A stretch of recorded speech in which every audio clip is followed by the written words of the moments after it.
បងប្អូនលេបកាល់ស្យូមហើយអត់មានថែមវីតាមីន D3 ហើយនិង K2 ហើយលទ្ធផលនៃគេហៅថាកំហាប់ឆ្អឹងរបស់គាត់ហ្នឹងគឺអត់បានល្អប្រសើរទេគួរតែគិតគូរពិចារណាក្នុងការថែម D3 ហើយនិង K2 មូលហេតុនោះត្រង់ថាពីរនេះគឺវាមានតួនាទីសំខាន់នៅក្នុងការជួយទាញហើយនិងចាប់យកកាល់ស្យូមចូលទៅក្នុងឆ្អឹងអញ្ចឹង D3 នេះវាជួយទាញកាល់ស្យូមពីពោះវៀននៅពេលដែលយើងលេបកាល់ស្យូម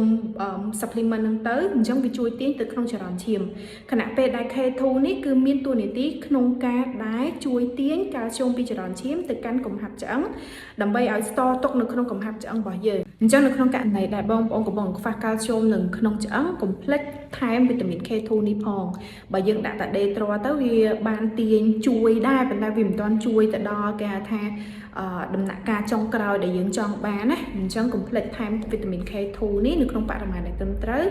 ពិភាក្សានិងប្រឹក្សាជាមួយអសតការីនិងក្រុមគ្រូពេទ្យរបស់លោកអ្នកក្នុងការជ្រើសរើស supplement នៅក្នុងការប្រើប្រាស់ហើយនិងកម្រិតក្នុងការប្រើប្រាស់ដែរបើសិនក្នុងករណីដែររាងកាយរបស់បងប្អូនចាំបាច់ចំណាំមួយខ្ញុំមិនលើកទឹកចិត្តបងប្អូនឲ្យប្រើ supplement សុទ្ធដោយមិន